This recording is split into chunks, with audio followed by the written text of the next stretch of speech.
जय श्री कृष्ण। नमस्कार। वेदांत के अध्ययन की श्रृंखला में आद्य श्री शंकराचार्य जी विरचित विवेक चूड़ामणि के आज के सत्र में हमारे सभी स्वाध्यायियों का स्वागत एवं अभिवादन। ओमकार के नाद के साथ प्रार्थना करेंगे।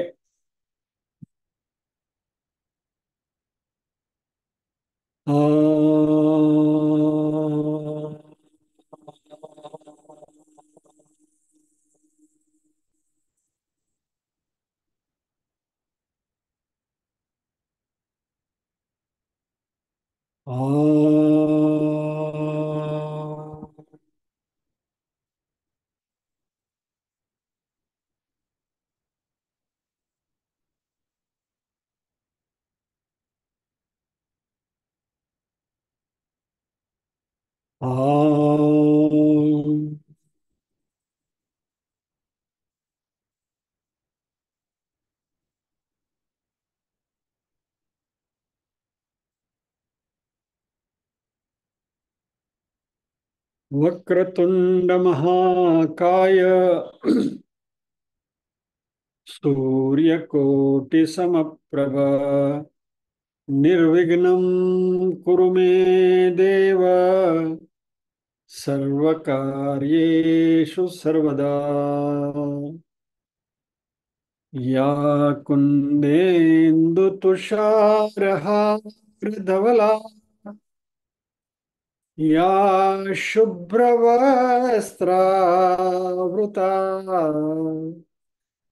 या वीणावरदण्डमण्डितकरा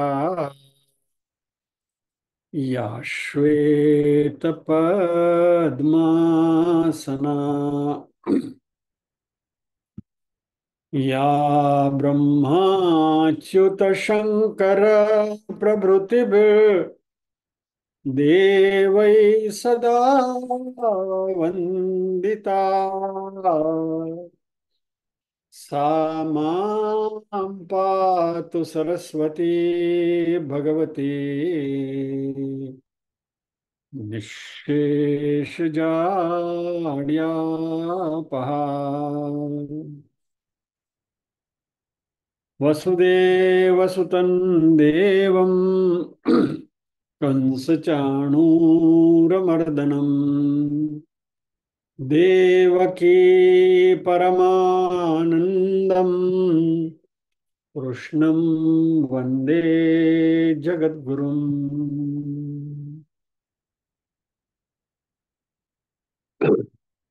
सदाशिवसमारम्भाम् शङ्कराचार्यमध्यमाम् अस्मदाचार्यपर्यन्ताम् वन्दे गुरुपरम्पराम्। ॐ सहना भवतु सहनौ भुनक्तु सह वीर्यं करवावहै तेजस्विनावधीतमस्तु मा विद्विषावहै। ओम शांति शांति शांति।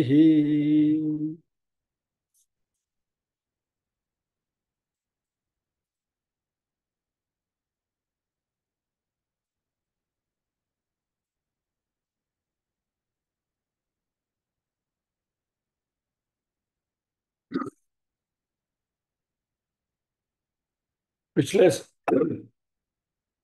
सत्रों में हमने देखा तद्वैराग्यम जुगुप्साया दर्शन श्रवणादिभिः देहादि ब्रह्म पर्यन्ते यनित्ये भोग वस्तुनि। बराबर। वैराग्य क्या है उसकी बात हम कर रहे थे। और इस देश से ये देह स्वयं भोग योनि है। इस देश से लेकर ब्रह्मलोक तक जो भी कुछ है वह सब टेम्पररी है।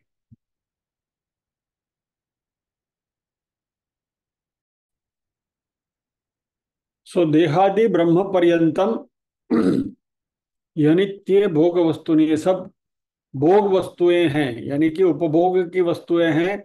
और जिसका आदि है उसका अंत है, यानी कि जो सारी भोग वस्तुएं जो हैं उसका कहीं न कहीं प्रादुर्भाव है, यानी कि आदि है, और इसलिए उनका अंत है। इसलिए वो परमानेंट नहीं है। इसलिए इस भोग वस्तु में जुगुप्सा, यानी कि इनडिफरेंस हमें डेवलप करना चाहिए। अब इस वैराग्य को शंकराचार्य जी आगे ले जाते हैं। विरज्य विषये व्राता दोष दृष्टिया मुहुर्मुहुः, यानी ये दो लाइन जो है, देहादि ब्रह्म पर्यंते ह्यनित्य भोग वस्तुनि विरज्य विषये व्राता दोष दृष्टिया मुहुर्मुहुः, ये दो लाइन मिलाकर शंकराचार्य जी वैराग्य की बात कर रहे हैं। और इसके ऊपर हमारी चर्चा जारी थी। वैराग्य यानी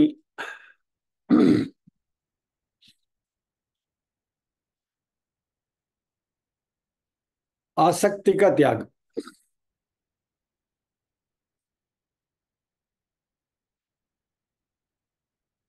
वैराग्यम विरज्य, यानी जो अध्यात्म का विद्यार्थी है, स्पिरिचुअल सीकर, उसको ये डिटैचमेंट यानी कि आसक्ति का त्याग करना सीखना पड़ेगा।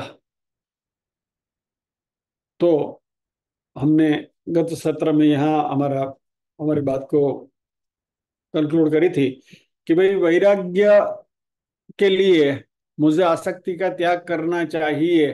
तो सबसे पहला क्वेश्चन, क्यों भैया आसक्ति का त्याग मैं क्यों करूं?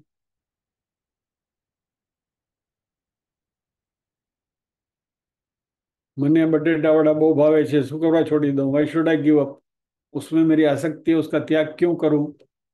मुझे मेरा जो मित्र है बहुत अच्छा लगता है, हम दोनों मिलकर मजे करते हैं, हम उनके साथ पिकनिक जाने को या तो we have group of family friends, तो हम फैमिलीज का ग्रुप है हमारा, 8-10 लोग हम जाते हैं और मौज मजा करते हैं। अभी बारिश की सीजन है तो हम जाएंगे, माथेरान जाएंगे, तो महाबलेश्वर जाएंगे, लोनावाला जाएंगे, मजा करते हैं, कितना आनंद आता है। ये सब में से आप बोलते हैं, आसक्ति निकालो, आसक्ति निकालो, है क्या? Why should I give up? ये आसक्ति में निकालो क्यों? क्या जरूरत है? What is the dire necessity? इतनी कौन सी आफत हमारे पर आ पड़ी है कि हम इन सब में से आसक्ति निकाले? Point number 1। और पॉइंट नंबर 2, मान लिया कि शंकराचार्य जी की बात हम मान लेते हैं कि चलो भाई आसक्ति निकालनी है, तय कर लिया कि आसक्ति निकालनी है, तो कैसे निकाले? तो वाई एंड हाउ, दो प्रश्न है हमारे सामने। सेंटर पॉइंट क्या है? डिटैचमेंट, यानी विरक्ति, आसक्ति को छोड़ना, वैराग्य। बराबर। तो इस डिटैचमेंट के साथ दो प्रश्न हमने जोड़े, वाई, हाउ। क्यों छोड़ना है, कैसे छोड़ना है। बस आज का आज की हमारा जो विषय है चर्चा का वो ये है। और लास्ट टाइम हमने इसी बात से हमारे सत्र को विराम दिया था।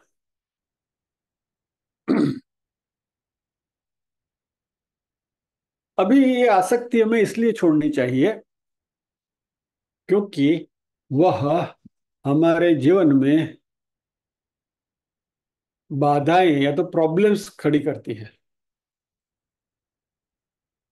और आसक्ति के साथ जुड़ा हुआ सबसे बड़ा प्रॉब्लम हमारे जीवन का ये है कि हम हमारी भावनात्मक स्वतंत्रता को खो देते हैं। If I translate it to English, it can be said कि we lose our emotional freedom।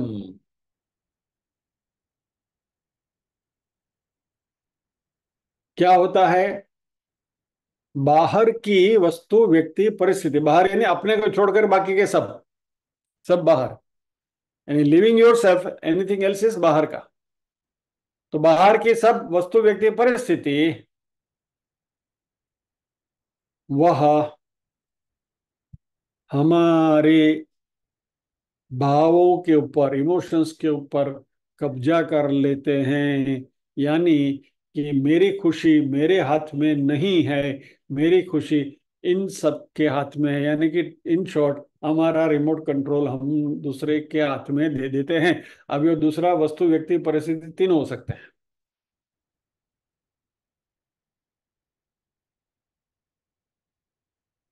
तो आसक्ति का सबसे बड़ा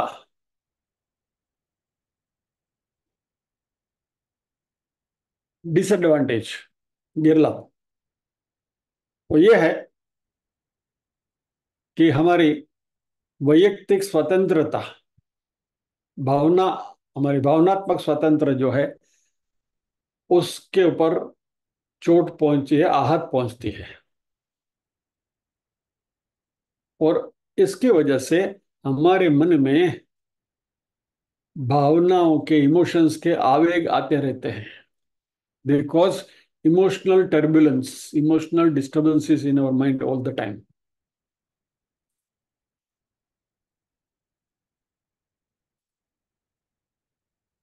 इससे जुड़ा हुआ, लेकिन नॉट एग्जैक्टली दिस, लेकिन इससे जुड़ा हुआ एक हमारी इसी चर्चा का ही विषय रहा है कि पदार्थ और विषय के बारे में हमने चर्चा करी थी। हमारे एक साथी ने बहुत अच्छा ऑब्जर्वेशन किया है। वो हम बात करते थे ना कि पदार्थ को विषय के ड्रॉर में डालो या तो विषय को पदार्थ के ड्रॉर में डालने की कोशिश करें। उसके ऊपर एक लंबी सी हमारी चर्चा हुई थी कि भाई हो सके तो पदार्थ को विषय के ड्रॉर में मत आने दीजिए, और कोशिश करें कि विषय के ड्रॉर में जितनी चीजें पड़ी हैं उसको पदार्थ के ड्रॉर में डालते जाएं, और विषय के ड्रॉर को हम खाली करने की कोशिश करें। लेकिन जाने अनजाने में पदार्थ उसके ड्रॉर में से गुदकी मारकर विषय के ड्रॉर में घुस जाता है। और उसका एक बहुत अनूठा एग्जाम्पल हमारे साथी ने दिया है, मुझे बहुत अच्छा लगा। मुकेश अंबानी के बेटे की शादी, अनंत अंबानी की, बराबर। तो मुकेश अंबानी के साथ तो हमारा कोई लेना देना नहीं, આપણે કોઈ સ્નાત સૂતકનો સંબંધ કરો, કાંઈ ખરું, કાંઈ नहीं, बराबर। न तो उनके घर से कोई न्योता आया है, कि न तो हमें वहां जाना है, न तो कुछ नहीं। We can be indifferent to that, बराबर है। वो पूरे सब्जेक्ट को हम उसका हम उसके हम नोंद भी ना ले, हो रहा है, हो समथिंग इज हैपनिंग समवेयर, तो तब तक हमारे लिए पदार्थ है। लेकिन जैसे ही हमें पता चलने लगा कि भारत के देश के सारे सेलिब्रिटीज वहां जा रहे हैं, फिल्म स्टार भी जा रहे हैं, पॉलिटिशियंस भी जा रहे हैं, ये बाबा लोग भी जा रहे हैं, शंकराचार्य जी भी गए हैं, तो हमें भी उसमें रस जगा, and we started following it. फिर उसके रील्स देखने लगे, टीवी पे न्यूज देखने लगे, यूट्यूब पे देखने लगे। क्या हुआ, जो पदार्थ था वो कूद की मार के विषय के ड्रॉर में कूद गया। और ये अनजाने में हम कर बैठते हैं, without you knowing how it is happening, and it is happen, बराबर। ये बहुत सटीक एग्जाम्पल है कि ये विषय जो, पदार्थ जो है वो कैसे विषय में परिणमित होते हैं, इसका ये बहुत सुंदर उदाहरण है। जिस साथी ने भेजा है उनका धन्यवाद, गुड ऑब्जर्वेशन।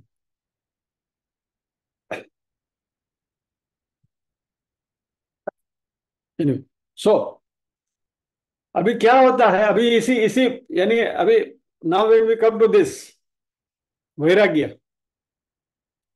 तो वैराग्य में भी हमें कौन तकलीफ कौन करता है, हमारा इमोशनल टर्बुलेंस कौन बढ़ाता है, पदार्थ बढ़ाता है कि विषय बढ़ाता है? पदार्थ से तो हमको लेना देना नहीं है। तो अभी जो वैराग्य की बात हो रही है, जो आसक्ति की बात हो रही है, वो विषय में राग है तो द्वेष है, इसकी वजह से है आसक्ति। तो ये इमोशनल डिस्टरबेंसेस हमारे मन में क्रिएट करते हैं हमेशा। और जब भी आसक्ति है, तभी तभी जिसके प्रति या तो जिसके अंदर हमारी आसक्ति है, उसके बारे में हम चिंतित हो जाते हैं। हम सब गृहस्थी हैं, संसारी हैं। तो हमारा सबसे बड़ा प्रॉब्लम क्या है, हमारी सबसे बड़ी आसक्ति क्या है? हमारे घर वाले और फैमिली मेंबर्स। तो उनके क्षेम और कुशल की हमारे मन में हमेशा फिक्र रहती है। वे कैसे होंगे, ठीक है, ये है, वो है। बराबर। सिंपल एग्जांपल मैं आपको देता हूँ। मान लीजिए कि हमारा ये क्लास जो है, अभी तो जूम पर चल रहा है, फिजिकल क्लास भी चलता है, समान ही है कि किसी जगह पर हमारा ये क्लास चलता है। और आपके घर का कोई सदस्य कहीं बाहर गया है, और घर से बेटा या बेटी कोई भी बाहर गए हैं और बोल के गए मैं 7:30 पौने 8 बजे तक आ जाऊंगा या तो आ जाऊंगी। 8 बज गए, 8:30 बज गए, पौने 9 बज गए, 9 बज गए, फिर भी बेटा बेटी घर पे ना आया। बराबर। तो आपके मन में क्या विचार आएगा? क्या हुआ होगा? कहीं कुछ गड़बड़ तो नहीं होगी, कहीं कहीं थ्यू तो नहीं हुआ, कहीं एक्सीडेंट तो नहीं हुआ है, ये है यानी उल्टे विचार पहले आते हैं। आप में से कोई भी व्यक्ति ऐसा नहीं सोचेगा कि घूमते घूमते भगवत गीता के क्लास में चला गया होगा और उधर उसको इंटरेस्ट है इसलिए वहां बैठ गया होगा। कोई भी सोचोगे? नहीं सोचोगे। राइट। यानी हमारे मन में हमारे ही अपने जो हैं, उनके बारे में भी जब भी हम सोचते हैं, क्योंकि उनमें हमारी आसक्ति है, तो हम सोचते हैं तो भी क्या सोचते हैं? गलत सोचते हैं। ये एग्जांपल आपको इसलिए दिया कि जो आसक्ति है वो हमारे मन में टर्बुलेंस कैसे क्रिएट कर दी। अभी वो जिधर गए हैं उधर वो मजे कर रहे हैं। बेटा या बेटी जहां भी गए उन्होंने फोन नहीं किया, आप उसको फोन करो उठा नहीं रहे, वहां वहां जोर जोर से म्यूजिक बज रहा है, धाम धूम चलो, फोन की रिंग उसको सुनाई नहीं दे, पॉकेट में पड़ा है फोन और आप फोन करते रहे, अरे फोन उठाता नहीं है, फोन उठाती नहीं है, कहाँ गई कहाँ गई, बोल के गई थी 7:30 बजे आएगी, 8:30 9 बजने को है। आप ऐसा नहीं सोचेंगे कि भगवत गीता के क्लास में जाकर बैठे हैं। इम्पॉसिबल। ओशो ने कहा था ना कि this is spirituality is a commodity which you are trying to market for which there are no buyers. तो इसलिए आपके मन में ये विचार तो कभी आएगा ही नहीं। The point that we are trying to drive home is कि जहां जहां आसक्ति है, वह आसक्ति किसी ना किसी वजह से हमारे मन में डिस्टरबेंस या तो टर्बुलेंस क्रिएट करते ही हैं।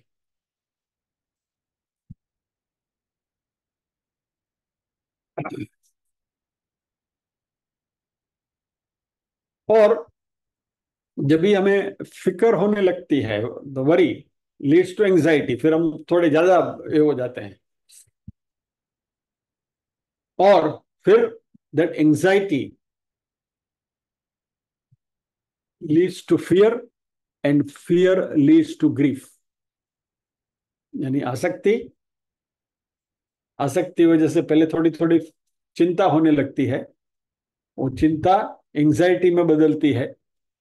बराबर। ज्यादा हम बेवकले हो जाते हैं। वो एंजाइटी फिर डर लगने लगता है, कुछ हुआ होगा तो, कुछ गड़बड़ हुई होगी, यानी डर लगता है। और ये डर अल्टीमेटली शोक में परिणमित होता है। और क्योंकि हमारे पास उसकी कोई खबर नहीं है, तो you start literally worrying, you are in a state of intense grief, जिसको हम कहते हैं। तो ये जो आसक्ति है वो हमारे मन में सातत्य से कंटिन्यूअसली इमोशनल डिस्टरबेंसेस क्रिएट करते हैं। और इसकी वजह से हमारी मानसिक समतुला या तो मानसिक शांति हम खो बैठते हैं।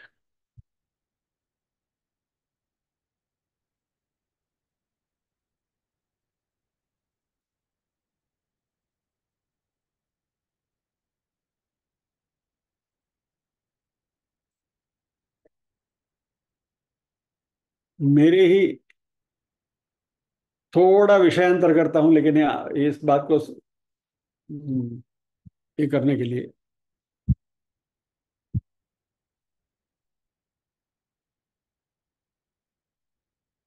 आई वॉज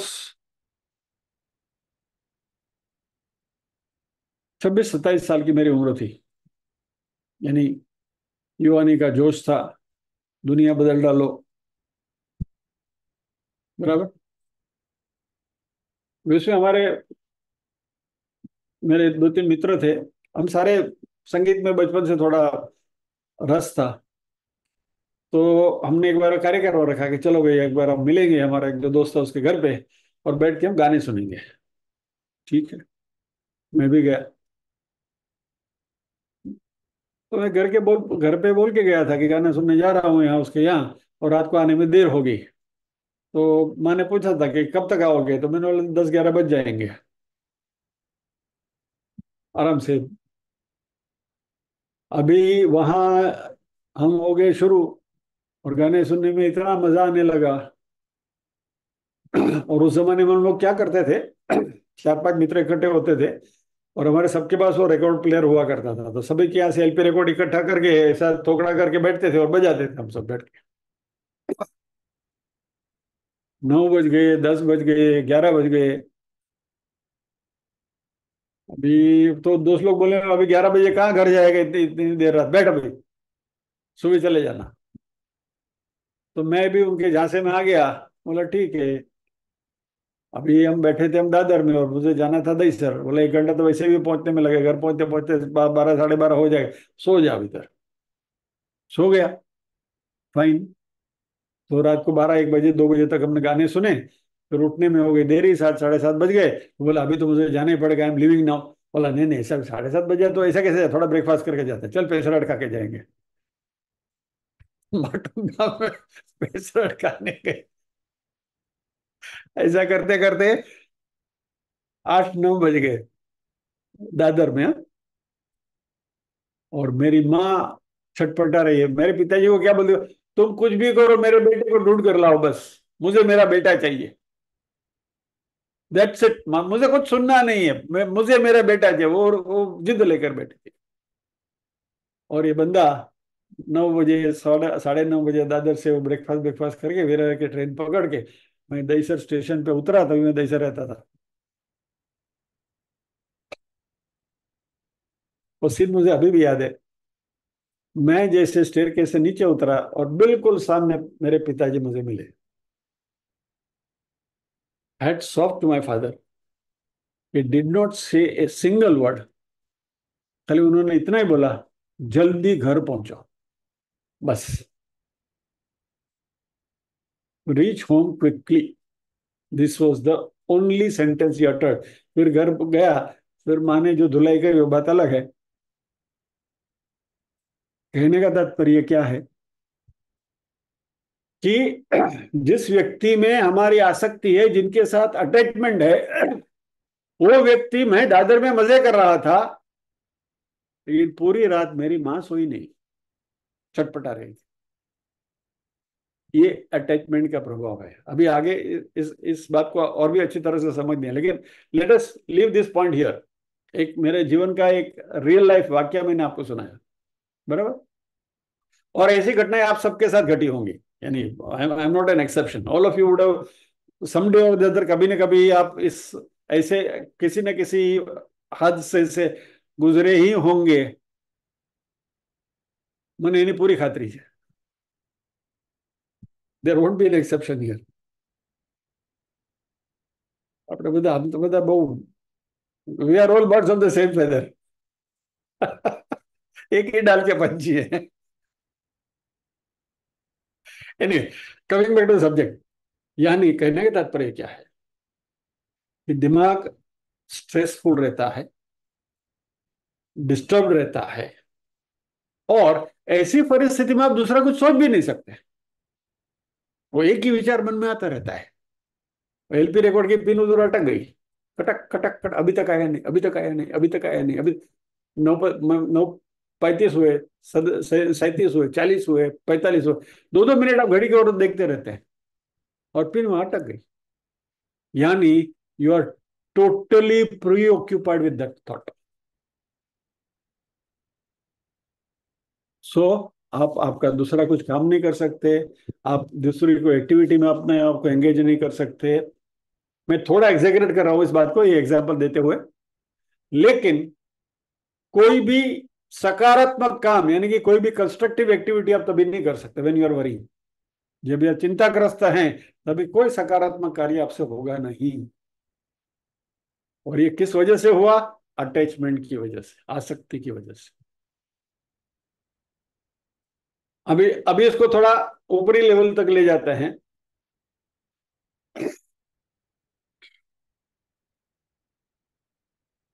तभी आपको भजन करना सूझेगा। हाँ, राम नाम लेंगे आप, वो बेटा की कुशलता के लिए भगवान राम राम राम राम ध्यान रखो ध्यान रखो, वो भगवान को थोड़ा हम डेलीगेट कर देते हैं हमारी रक्षा करने का, वो रिस्पॉन्सिबिलिटी भगवान के ऊपर हम थोड़ा डेलीगेट करने के लिए राम राम राम राम करते हैं। लेकिन वो that is not out of desire कि भाई राम नाम लेना चाहिए तो परमात्मा को याद करना चाहिए। ऐसे वक्त में आप भजन नहीं कर सकते। यानी कोई भी रचनात्मक प्रवृत्ति आप नहीं कर सकते, यानी कि धर्म तो आप नहीं कर सकते। मोक्ष की बात तो करना ही पड़ता, तभी गीता लेके पढ़ने को बैठे हो आप। ऊर्ध्व मूलम अधः शाखम अश्वत्थम प्राहुराव्ययम तो सोच सोचस्तम प्रज्ञावादाश्य भाष्य से नहीं होगा। यानी जीवन की रचना, रचनात्मक प्रवृत्तियां, जो भी कंस्ट्रक्टिव एक्टिविटीज जो है, उसको भी हम नजरअंदाज करने लगते हैं। और ये सारी हमारी सकारात्मक प्रवृत्ति है, उसमें बाधा आती है, क्योंकि मेरा मन वहां ऑक्यूपाइड है। My mind is not available to me for any other thought. So ये राग की सबसे बड़ी हानि है। पहले अध्याय में अर्जुन की यही दशा हुई थी ना, अपनों को देखकर अर्जुन में जो आई थी आसक्ति की वजह से, बराबर। तो जो डिल्यूजन, जो मोह हुआ था अर्जुन को, वही था इमोशनल पेन, जिसको हम बोलते हैं भावात्मक दर्द, भाव भावावेश युक्त दर्द। तो ये सारी चीजें जो हैं वह आसक्ति की वजह से होती हैं। और ये जो मोह है, ये हमें भ्रमित कर देता है हमारी बुद्धि को, और इसकी वजह से हम हमारी विवेक शक्ति को भी खो बैठते हैं। घूम फिर के आ गए विवेक में। कौन सा विवेक? धर्म अधर्म का विवेक, फिर आत्मा अनात्मा का विवेक, वगैरह वगैरह। ये विवेक भी तभी जागृत होगा नहीं, खो बैठते हैं, ये विवेक भी चला जाता है। और ये जो परिस्थिति हमारी है, ये मोहग्रस्त परिस्थिति है हमारी। तो भगवत गीता के पहले अध्याय में यही बात हुई है कि जहां राग हुआ, आसक्ति हुई, शोक हुआ, और शोक की वजह से मोह हुआ अर्जुन को।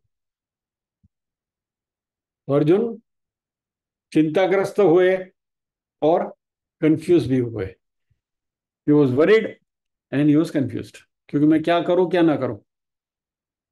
कार्पण्य दोष वहां से ही आया है ना, या धर्म क्या है अधर्म क्या है।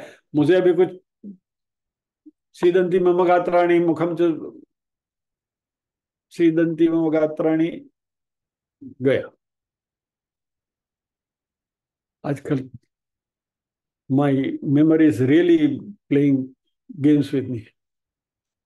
सीदंती मम गात्राणि मुखम च परिशुष्यते वेफतुस्य शरीरे में रोमहर्षस्य जायते गांडीव सहस्रते हस्तात् त्वक्चैव परिदह्यते न च शक्नोमि अवस्थातम भ्रमति च मे मन। ये अर्जुन की दशा। क्यों? विवेक खो बैठे, राग अटैचमेंट, उसकी वजह से शोक हुआ, शोक की वजह से मोह हुआ, मोह की वजह से अर्जुन की स्थिति हुई गांडीव छोड़कर विसृज सशरम चापम। अर्जुन रथ के नीचे रथम उपाविशत, रथ में नीचे बैठ गए। और ये परिस्थिति यदि लंबी चले, कॉन्स्टेंटली चले, और यदि ये हमारी आदत बन गई, तो हमारा पूरा जीवन बर्बाद कर सकती है। यानी इसलिए शंकराचार्य जी यहाँ कहते हैं कि आसक्ति को छोड़ना बहुत बहुत जरूरी है। प्रॉब्लम हमारा क्या है मालूम है? हमें आसक्ति की पहचान ही नहीं है। इस बात को भी जरा गौर से समझिए। दिस इज ये जो सारी चर्चा जो हमने करी है, जो बैकग्राउंड जो थोड़ा एग्जैगरेट करके भी आपके सामने बनाया है, इसके पीछे एक मकसद समझने की जो बात आ रही है वो अब आ रही है, जरा ध्यान से सुनिए। ये आसक्ति क्या है, इसका हमें सही अंदाज नहीं है। हम हमारी आसक्ति को हमारी लागणी या तो हमारा प्रेम के स्वरूप से देखते हैं। यानी we mistake our attachment as our love. I repeat the sentence. We mistake our attachment as our love. हम ये लागणी के नाम पर या तो प्रेम के नाम पर हमारी आसक्ति को बढ़ावा दे रहे हैं, और ये जो सबसे बड़ी दुख की बात है। और कृष्ण भगवान ने भगवत गीता में इस बात को बहुत अच्छी तरह से समझाया है कि आसक्ति और प्रेम ये दो बिल्कुल अलग चीजें हैं। Don't mix the two. यानी एक को दूसरा समझने की कोशिश मत करो। आसक्ति और चिंता दोनों साथ में चलते हैं। Attachment and worry they go together. जहां सच्चा प्रेम है, सच्ची लागणी है, वहां चिंता का कोई विषय ही नहीं है। बिकॉज जिसके प्रति हमारा प्रेम है, जिन्हें अपनी लागणी છે, हमें उस व्यक्ति में श्रद्धा है। यानी कि एक प्रकार की धाड़स हमारे मन में होती है कि भाई जो वो व्यक्ति जहां भी है, जो भी कर रहा है या तो कर रही है, सही कर रहे हैं। ये प्रेम है। यानी प्रेम जो है, लागणी जो है, love is never associated with worry. जहां सच्चा प्रेम है, वहां चिंता का कोई विषय ही नहीं है। लेकिन चिंता तभी उद्भवित होती है जब आसक्ति उसमें घुल मिल जाती है। यानी हम वी मिक्स बोथ टुगेदर। लागणी और आसक्ति दोनों का मिक्सचर बनाते हैं। रियल लविंग माइंड जो होगा, लागणीशील मन जो है, वह दूसरों की मदद करने के लिए तत्पर रहता है, लेकिन उसके बारे में चिंतित नहीं रहता वो मन।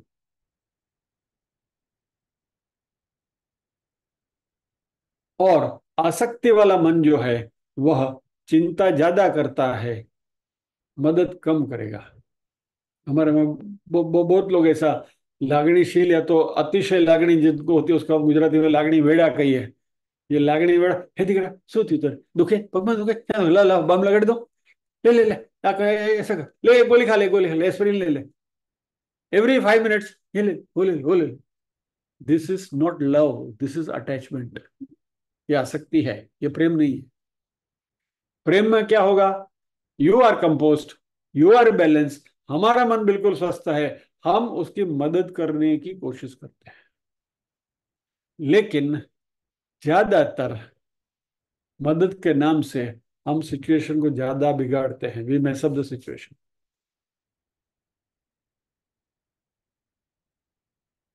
और भगवत गीता में दूसरे अध्याय में ये बात क्लियरली उठकर सामने आ रही है।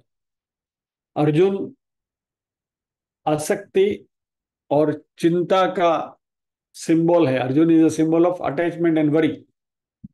अर्जुन चिंतित है, अर्जुन आ सकता है। और Krishna is a symbol of love and compassion. Krishna प्रेम और करुणा के मूर्ति बनकर अर्जुन के सामने खड़े हैं। तो कृष्ण ने अर्जुन की मदद करी। अर्जुन स्वयं उभर के बाहर नहीं निकल सके। सिदंती मम गात्राणी हो गया, उनका गांडीव छोड़कर बैठ गए।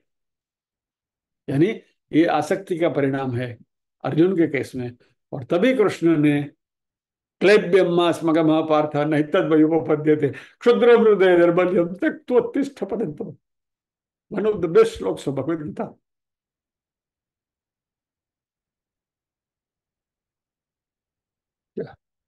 अर्जुन ये छोड़, तुम कौन से दलदल में फंसे हो।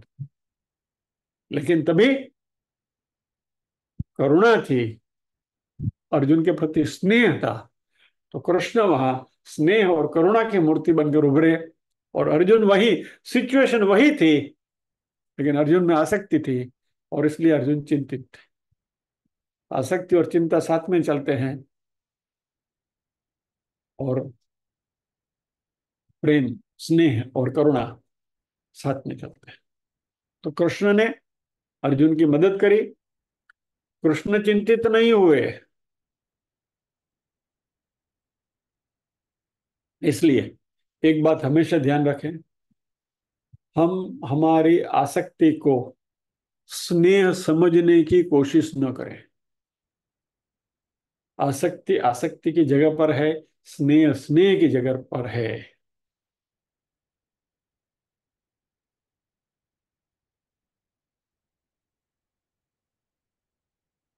आप अपनी संतति को बिल्कुल चिंतित हुए बिना उनकी मदद करने को सक्षम है क्या? जरा सोचिए। This is a litmus test. अपना कोई भी स्वजन, संतति में ऐसे कह रहा हूं, अपने कोई भी स्वजन को बिल्कुल उनके बारे में चिंता किए बिना स्वस्थ मन से आप क्या उनके साथ मदद के लिए खड़े रह सकते हो क्या? अभी आप ये होमवर्क आपको देता हूं, इसके ऊपर यू टू पॉन्डर। पहले तो आप अपने स्नेही व्यक्ति कौन कौन है, भाग बकरी में कौन कौन छे, वो तय कर लो। और फिर बाद में जो भी स्नेही है उनका एक लिस्ट बनाओ। और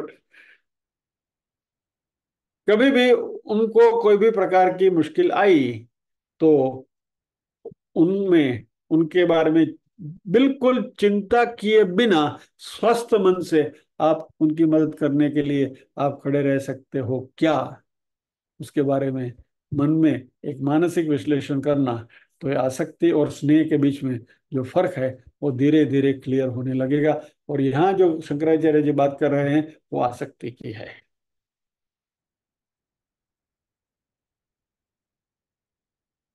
और जो सच्चा स्नेह है, सच्चा प्रेम है, वो हमारे मन की शांति को कभी भी नहीं डिस्टर्ब कर सकता। और mind will always be at ease, और mind will always be peaceful. और ऐसा शांत मन जब होगा तभी ही वेदांत का अध्ययन हो सकता है। तो हमारा पहला प्रश्न क्या था? वाई, मुझे आसक्ति क्यों नहीं रखनी चाहिए? क्योंकि वह हमें मानसिक तकलीफ देती है, हमारे मन को विचलित करती है आसक्ति। अभी दूसरा सवाल, वाई हमने देख लिया, क्यों आसक्ति क्यों नहीं रखनी चाहिए? क्योंकि आसक्ति रखने से हमें ही तकलीफ होती है, हमारे ही मन का संतुलन बिगड़ता है, हमारे ही मन में टर्बुलेंस पैदा होता है।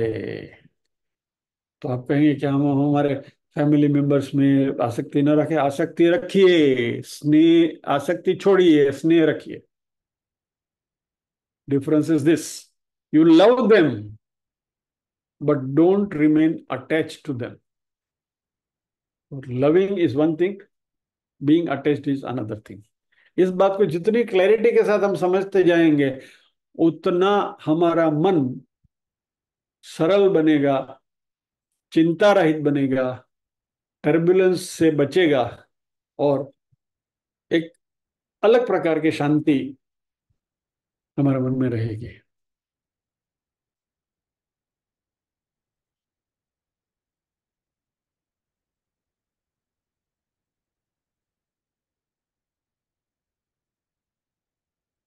अभी दूसरा सवाल, तो ये आसक्ति छोड़े कैसे? चलो समझ लिया बात को, आसक्ति मत रखो, स्नेह रखो, फाइन, अंडरस्टूड। आसक्ति नहीं रखेंगे तो भी आसक्ति छोड़े कैसे? शंकराचार्य जी कहते हैं बहुत सरल है, it is very very simple. आसक्ति रखने के जो गैरफायदे जो भी हमने देखे, हानि जो हमने देखी, उसके बारे में सोचो कि भाई मुझे इसमें લાગણી વેડા ન પરવડે, લાગણી રાખવાની, સ્નેહ રાખવાનો, પણ લાગણી વેડા નહીં રાખવાના। લાગણી સ્નેહ, that is love, और લાગણી વેડા is attachment, it is आसक्ति। बराबर? गुजराती में दो दो शब्द बहुत अच्छे हैं, लागणी और लागणी वेड़ा। इसका डिफरेंस यदि आप में आपके समझ में आ गया, things will become crystal clear. લાગણી રાખો પણ લાગણી વેડા નહીં કરવાના।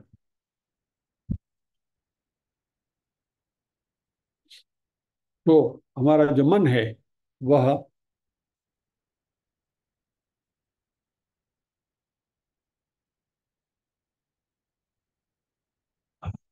कंस्ट्रक्टिव एक्टिविटीज के लिए, सकारात्मक प्रवृत्ति के लिए हमारा मन हमें अवेलेबल रहेगा, मिलेगा।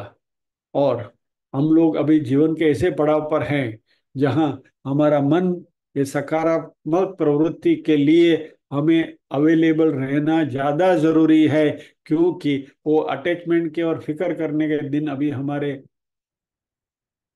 बीत गए, ऐसा कहूं तो भी चलेगा। એટલે જાગ્યા ત્યાંથી સવાર। ओके,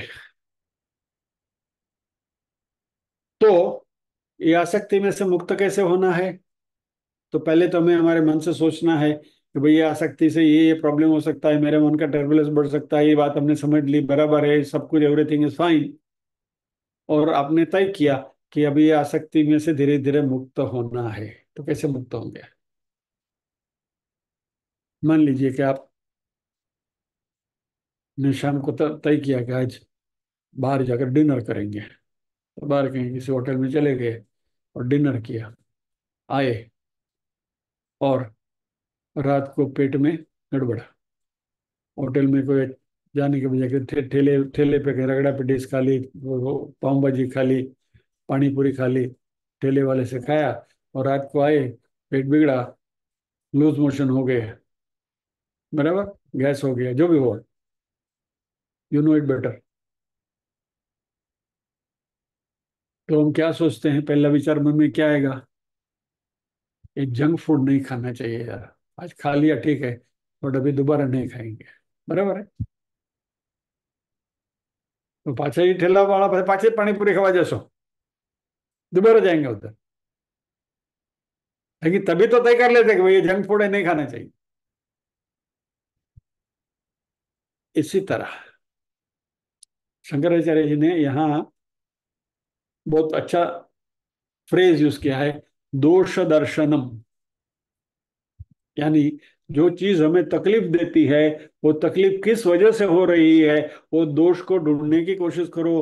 पेट में गड़बड़ हुई, पेट में तकलीफ हुई, तो तकलीफ क्यों हुई? जंक फूड खाया इसलिए। तो वो जंक फूड में दोष दर्शन करना सीखो, because it could be still food, ये अच्छा नहीं होगा, अभी नहीं खाना चाहिए, बराबर? ओके, आपने पानी पूरी एक जगह से खाई, पेट में गड़बड़ हुई, फिर भी ये चस्का जो लगा है, तो 8-10 दिन के बाद वापस गए, ऐसे 3-4-5 बार हुआ। तो अभी क्या होता है? आप सोचते हैं कि वो ठेले वाले की उधर की पानी पूरी जब जब खाते हैं तभी पेट बिगड़ता है, बराबर? यानी you are relating your troubles with a particular parameter, वह इसकी वजह से हो रहा है। यानी रिपीटेडली जब भी आप सोचते हैं, तभी आपको पता चलता है कि ये जंक फूड, ये जो दोष दोष दर्शन जो है वो आपने किया। उस शंकराचार्य जी ने इसके ऊपर वापस आइसक्रीम के ऊपर चेरी रखी। दोष दर्शन तो करो, कैसे? मुहुर्मुहु, बारी बारी। 7 बार पानी पूरी खाई, 7 बार पेट बिगड़ा। Every 7 times you should think, ये पानी पूरी खाई इसलिए पेट बिगड़ा, ये पानी पूरी खाई पेट बिगड़ा, ये पानी पूरी खाई पेट बिगड़ा, ये पानी पूरी खाई पेट बिगड़ा। मुहुर्मुहु, बार बार। यानी दोष दृष्टि, मुहुर्मुहु, कॉन्स्टेंटली उसके जो डिसएडवांटेजेस जो हैं उसके प्रति अपने आप को जागरूक रखना, क्रिएट एन अवेयरनेस। और ये यदि हम करेंगे तो this is the answer for that how, कि आसक्ति को कैसे मिटाएं। तो उसके अंदर दोष दर्शन करना सीखें।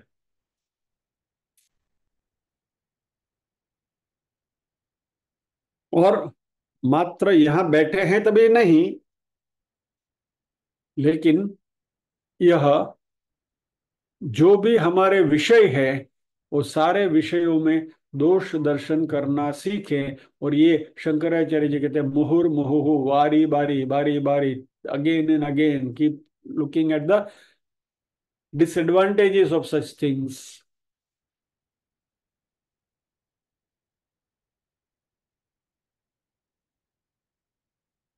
और जब भी हमारा मन चिंतित होता है, तभी तभी उस चिंतित मन को ध्यान में डाइवर्ट करो। और ध्यान अभी यहां किसका करना है? अपने इष्ट देव का नहीं, दोष दर्शन के ध्यान में उसको लगाओ। चिंतित मन इष्ट देव में बैठेगा नहीं। लेकिन पानी पूरी को तो याद कर सकते, हाँ वो पानी पूरी खाई इसकी वजह से प्रॉब्लम हुआ है, वो पानी पूरी खाए तो क्या वो पानी पूरी का मेडिटेशन हो गया, but in A negative sense.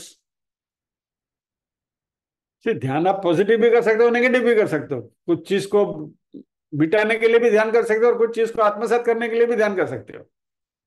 तो यहाँ नेगेटिव एस्पेक्ट जो है उसके ऊपर ध्यान करते करते, मुहुर्मुहु, बार बार उसके ऊपर ध्यान करते हुए इस चीज से हमें अपना पीछा छुड़ाना है। अभी आपको तय करना है कि मेरी आसक्ति कहाँ कहाँ है, और मेरा सच्चा प्रेम कहाँ कहाँ है। बराबर। ये एनालिसिस हम सबको अपनी अपनी करनी है।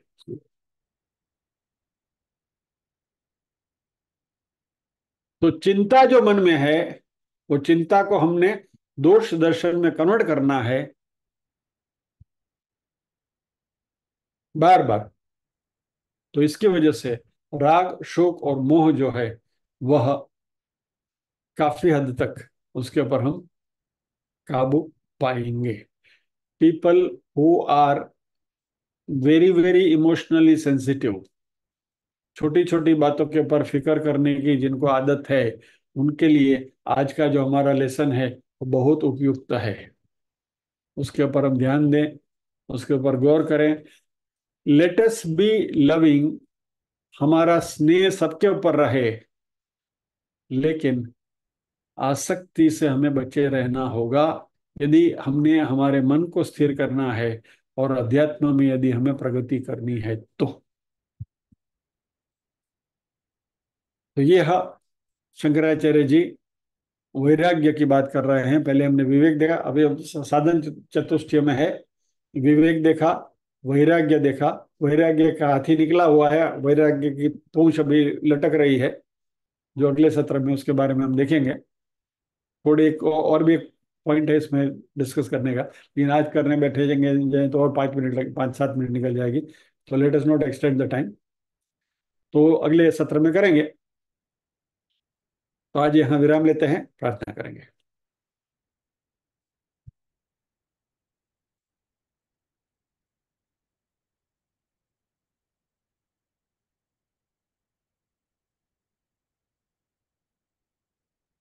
ओम असतो मा सद्गमय, तमसो मा ज्योतिर्गमय, मृत्योर्मा अमृतंगमय।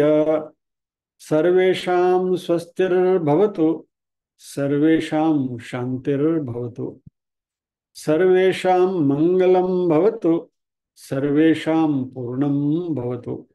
लोका समस्ताः सुखिनो भवन्तु, लोका समस्ताः सुखिनो भवन्तु।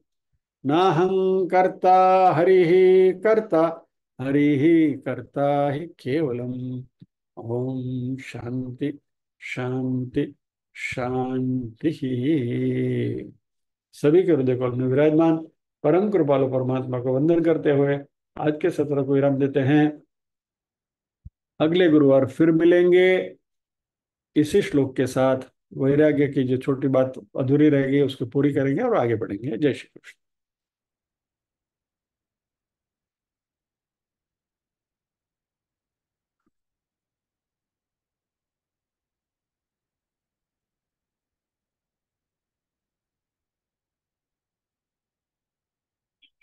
आज का सत्र जिनको भी पसंद आए कृपया लाइक करें।